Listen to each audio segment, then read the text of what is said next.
Hello friends, my name is Pragati and I welcome you to my channel Future Goals. Friends, आज की इस video में हम discuss करने वाले हैं सीटेट एग्ज़ाम में पूछे गए कुछ मोस्ट इम्पॉर्टेंट क्वेश्चंस को, जो कि आपके पहले जो भी प्रीवियस सीटेट एग्ज़ाम्स हुए हैं उसमें इन क्वेश्चंस को पूछा जा चुका है। और ये इम्पॉर्टेंट क्वेश्चंस इसलिए हैं क्योंकि ये क्वेश्चंस आपके एग्ज़ाम में रिपीट होते हैं या फिर आपको सेम पैटर्न के या सेम टॉपिक से क्वेश्चंस देखने को मिलते हैं।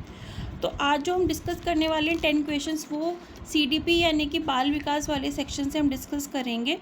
और ये वीडियो आपको बहुत ज़्यादा हेल्पफुल रहेगी सीटेट का जो आपका जुलाई में एग्ज़ाम होने वाला है उसके लिए, बिकॉज आपको एक आइडिया मिलेगा कि किस तरह के क्वेश्चन आपके एग्ज़ाम में पूछे जाते हैं या किस पैटर्न पे क्वेश्चंस पूछे जाते हैं। सो हम इस वीडियो में कम्प्लीटली एनालाइज करने वाले हैं क्वेश्चंस को, देखेंगे कौन सा आंसर किस क्वेश्चन के लिए करेक्ट है, क्यों करेक्ट है, सारी चीज़ें हम डिटेल में डिस्कस करेंगे। सो वीडियो को स्टार्ट करते हैं और आज के जो टॉप 10 क्वेश्चंस हैं हमारे वो डिस्कस करते हैं। और इससे पहले की वीडियोस में भी मैंने आपसे बहुत सारे क्वेश्चंस डिस्कस किए हैं। सो अगर आपने वो वीडियोस नहीं देखी तो वो वीडियोस भी आप देख सकते हो, उसमें भी मैंने प्रीवियस ईयर क्वेश्चंस बहुत डिस्कस कर रखे हैं। सो वीडियो को स्टार्ट करते हैं और आज का फर्स्ट क्वेश्चन देखते हैं। फर्स्ट क्वेश्चन आज का है, the nature nurture debate refers to. Options हमें गिवन है जेनेटिक्स एंड एनवायरनमेंट, सेकंड है बिहेवियर एंड एनवायरनमेंट, थर्ड है environment and biology and fourth है एनवायरनमेंट एंड अपब्रिंगिंग। हिंदी में अगर मैं पढ़ूँ तो प्रकृति पोषण विवाद निम्नलिखित में से किससे संबंधित है। पहला ऑप्शन है आनुवंशिकी एवं वातावरण, सेकंड है व्यवहार एवं वातावरण, थर्ड है वातावरण एवं जीव विज्ञान, या फोर्थ ऑप्शन है वातावरण एवं पालन पोषण। तो नेचर का मतलब है प्रकृति और नर्चर का मतलब है पोषण। प्रकृति का मतलब होता है कि जो चीज़ें आपको जीन्स के थ्रू मिली है, पेरेंट्स से आपने एक्वायर किया है या फिर आपने मतलब जो हेरिडिटी से रिलेटेड है उसको हम लोग नेचर बोलते हैं। नर्चर का मतलब होता है जो भी आपके बर्थ के बाद आपको पोषण मिला है, किस तरह का आपको एनवायरनमेंट मिला है, न्यूट्रिशन मिला है, या फिर किसी भी चीज़ को डेवलपमेंट के लिए किस तरह का आपको एनवायरनमेंट दिया गया है, तो उसको हम लोग बोलते हैं नर्चर। तो इसका जो करेक्ट आंसर होगा वो ऑप्शन नंबर 1 होगा, that is genetics and environment, यानी कि आनुवंशिकी एवं वातावरण। आनुवंशिकी यानी कि जेनेटिक्स जो कि हेरिडिटी से रिलेटेड होता है, एनवायरनमेंट आपको पता ही है वातावरण जो जिसमें आपको पोषण मिलता है, ठीक है। तो वो नर्चर जो है एनवायरनमेंट से रिलेटेड है। तो फर्स्ट का जो करेक्ट आंसर होगा वो होगा ऑप्शन नंबर 1। नेक्स्ट क्वेश्चन पे मूव करते हैं। नेक्स्ट क्वेश्चन कहता है, निम्नलिखित में से कौन सा सीखने की शैली का एक उदाहरण है, यानी कि विच of the following is an example of learning style. हमें सीखने की शैली, लर्निंग स्टाइल के बारे में पूछा गया है, इनमें से कौन सा ऑप्शन एक एग्जाम्पल है लर्निंग स्टाइल का। तो इससे पहले जो वीडियो थी उसमें मैंने आपको लर्निंग स्टाइल के बारे में बताया था और उस पर एक क्वेश्चन भी डिस्कस किया था। बहुत सारे अलग अलग तरह के लर्निंग स्टाइल्स होते हैं, सबका लर्निंग स्टाइल या सीखने की शैली एक जैसी नहीं होती है। तो सेकंड क्वेश्चन में ऑप्शन हमें जो गिवन है वो है विजुअल, जिसे हिंदी में चाक्षुष कहते हैं, सेकंड एक्यूरल संग्रहण, थर्ड है तथ्यात्मक यानी कि फैक्चुअल, एंड फोर्थ है टेक्चुअल यानी कि स्पर्श संबंधित। तो एग्जाम्पल जो लर्निंग स्टाइल का है वो इसमें से है विजुअल, देखकर चीज़ों को सीखना, ठीक है, चित्रों के थ्रू या कैसे भी देखकर जब हम चीज़ों को सीखते हैं तो जिसमें हम विजुअल एड्स का इस्तेमाल करते हैं, तो विजुअल एक तरह का लर्निंग स्टाइल होता है। सेकेंड का जो करेक्ट आंसर होगा वो होगा ऑप्शन नंबर 1। थर्ड क्वेश्चन है, difficulty in recalling sequence of letters in words and frequent loss of visual memory is associated with. तो शब्दों में अक्षरों के क्रम को पढ़ने में कठिनाई का अनुभव करना और अक्सर चाक्षुष स्मृति का हास्य डैश से संबंधित है।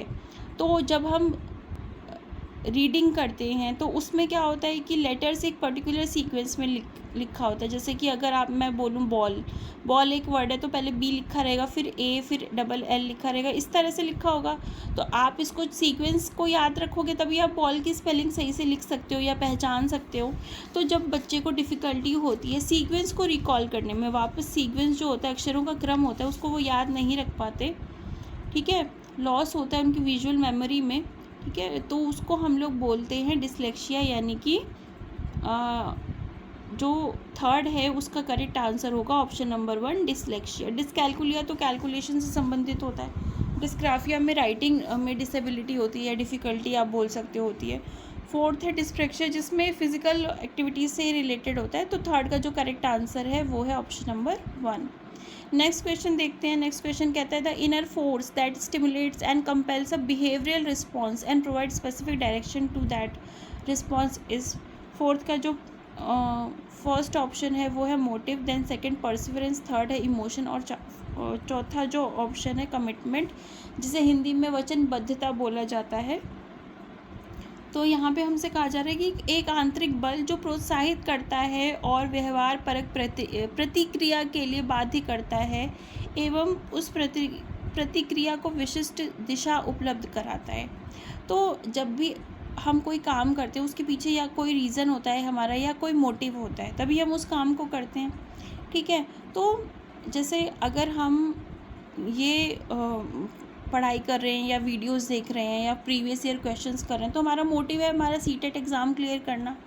ठीक है, तो जब हमारे अंदर की इनर फोर्स जो हमें उस काम को करने के लिए प्रोत्साहित करती है या हमारे को प्रतिक्रिया देने के लिए प्रोत्साहित करती है, एक हम बिहेवियरल रिस्पॉन्स देते हैं।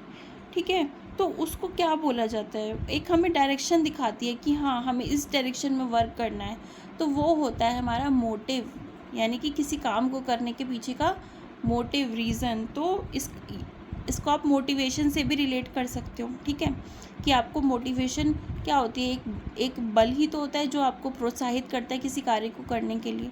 तो फोर्थ का जो करेक्ट आंसर होगा वो होगा मोटिव, जिसे हिंदी में प्रेरण बोला जाता है।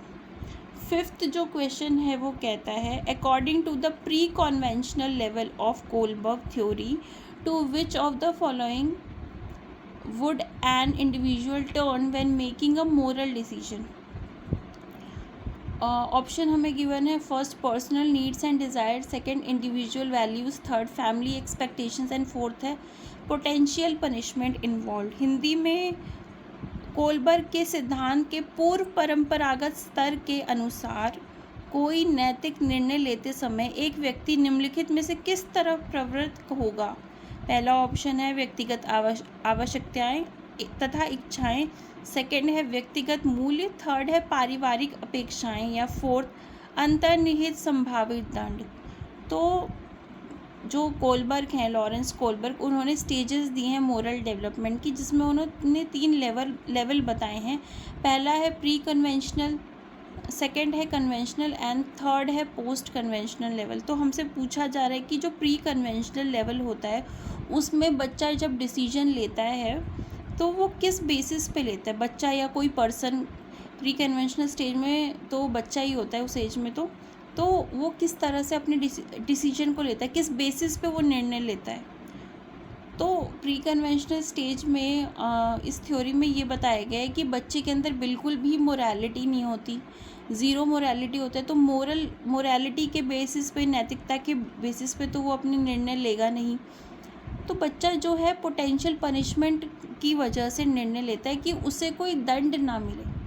ठीक है, मतलब दंड से बचने के लिए वो कोई सही काम करता है। ठीक है, तो फिफ्थ का जो करेक्ट आंसर होगा वो होगा ऑप्शन नंबर बी, जिसमें रिवॉर्ड एंड पनिशमेंट की बात की जाती है कि बच्चा किसी भी मतलब पनिशमेंट अवॉइडेंस की बात की जाती है कि बच्चा दंड से बचने के लिए एक पर्टिकुलर काम को या सही कार्य को करता है। तो फिफ्थ का जो करेक्ट आंसर है वो है ऑप्शन नंबर फोर्थ, अंतर्निहित संभावित दंड। 6th क्वेश्चन देख लेते हैं। 6th क्वेश्चन कहता है development is a never ending process, this idea is associated with. तो विकास कभी ना समाप्त होने वाली प्रक्रिया है, ये विचार किससे संबंधित है। पहला ऑप्शन है प्रिंसिपल ऑफ इंटर रिलेशन, यानी कि अंतः संबंध का सिद्धांत, सेकंड प्रिंसिपल ऑफ कॉन्टिन्यूटी, निरंतरता का सिद्धांत, थर्ड है प्रिंसिपल ऑफ इंटीग्रेशन, एकीकरण का सिद्धांत, और फोर्थ है प्रिंसिपल ऑफ इंटरेक्शन, यानी कि अंतःक्रिया का सिद्धांत। तो डेवलपमेंट कभी भी रुकने वाली प्रक्रिया नहीं होती, कभी समाप्त होने वाली प्रक्रिया नहीं होती है विकास। तो ये जो है, ये जो आइडिया है ये रिलेट करता है हमारा प्रिंसिपल ऑफ कॉन्टिन्यूटी, यानी कि निरंतरता के सिद्धांत से, कि विकास जो है निरंतर चलता रहता है, वो कभी नहीं रुकता। तो 6th का जो करेक्ट आंसर होगा वो होगा ऑप्शन नंबर 2। नेक्स्ट क्वेश्चन पे मूव करते हैं। माइंड मैपिंग की बात की गई है यहाँ पे। माइंड मैपिंग रेफर्स टू, पहला ऑप्शन है technique to enhance comprehension, second a plan of action for an adventure, third drawing the picture of a mind, या fourth researching the functioning of mind. तो पहला है बोध यानी कि समझ बढ़ाने की तकनीक से माइंड मैपिंग रिलेटेड है। क्या समझ बढ़ाने की तकनीक को या बोध बढ़ाने की तकनीक को माइंड मैपिंग कहा जाता है? सेकंड, साहसिक कार्यों की क्रिया योजना से, अगर आप कोई एडवेंचर करते हो उसके प्लान ऑफ एक्शन को, ठीक है, उसकी क्रिया योजना को माइंड मैपिंग कहा जाता है। थर्ड है माइंड का पिक्चर बनाना, मन का चित्र बनाना। फोर्थ है मन की क्रियाशीलता पर अनुसंधान से रिलेटेड है। तो माइंड मैपिंग जो होता है वो हमारे फंक्शनिंग ऑफ माइंड से रिलेटेड होता है, यानी कि मन की क्रियाशीलता से रिलेटेड होता है। Researching the functioning of mind, किस तरह से माइंड किस चीज़ पे वर्क कर रहा है उस पर रिसर्च करना, उसको हम लोग माइंड मैपिंग कहते हैं। मतलब माइंड का ही मैप बना दिया आपने, माइंड की फंक्शनिंग पे ही, उसकी क्रियाशीलता पे ही आपने रिसर्च कर ली, that is called mind mapping, मन की क्रियाशीलता पर अनुसंधान। तो इसका जो 7th का करेक्ट आंसर होगा वो होगा ऑप्शन नंबर 4।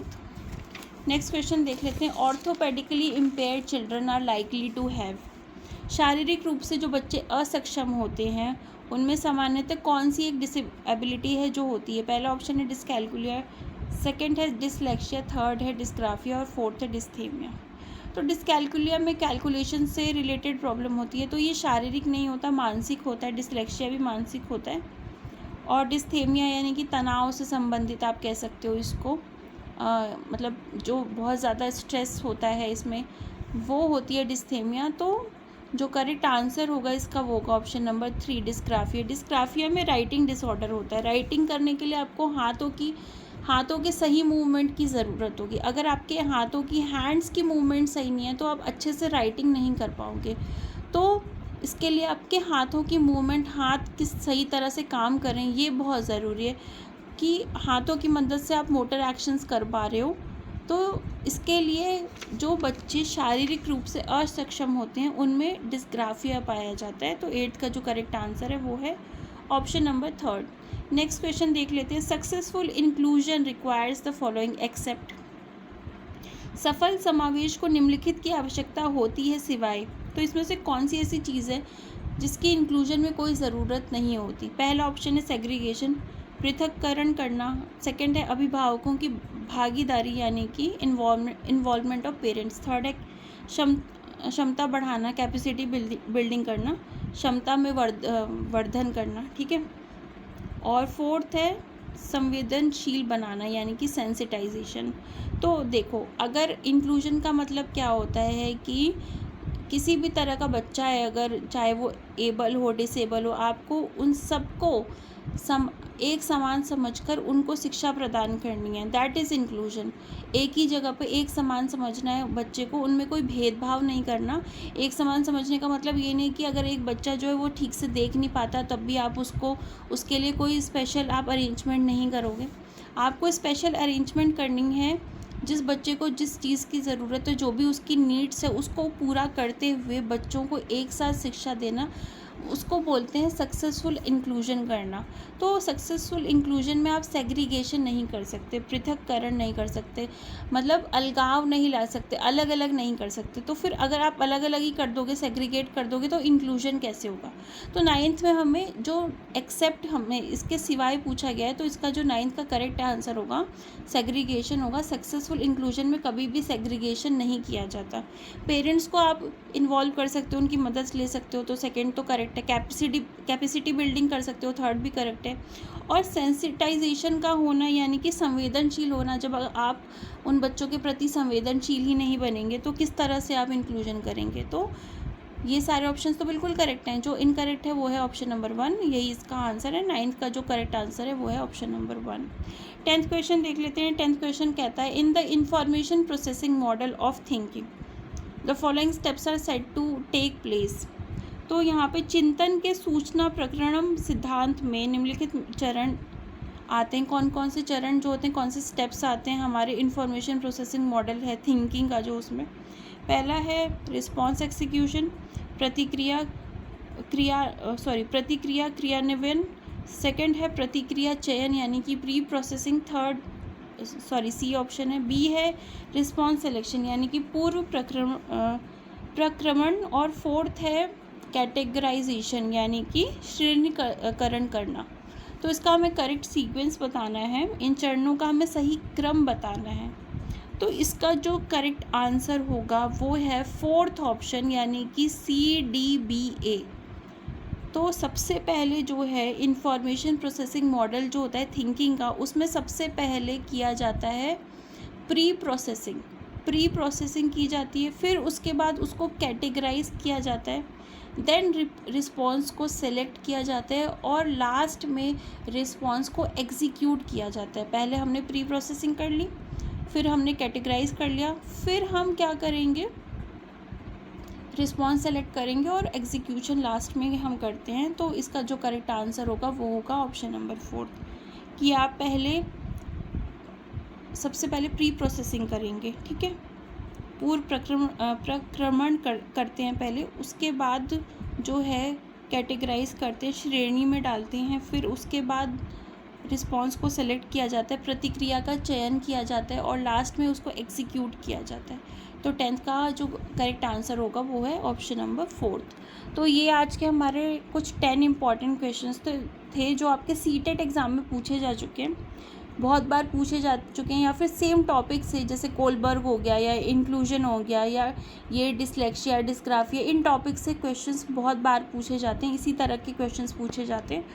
सो ये हमारे 10 क्वेश्चंस थे जो आज हमने डिस्कस की। इसके अगली वीडियो में भी हम जो सीटेट एग्ज़ाम में पूछे गए क्वेश्चंस हैं उनको डिस्कस करेंगे। इस वीडियो के लिए इतना ही। अगर आपको वीडियो अच्छी लगी हो तो चैनल को सब्सक्राइब कर देना, लाइक कर देना, शेयर कर देना, कमेंट कर देना, और तब तक के लिए stay tuned and bye bye.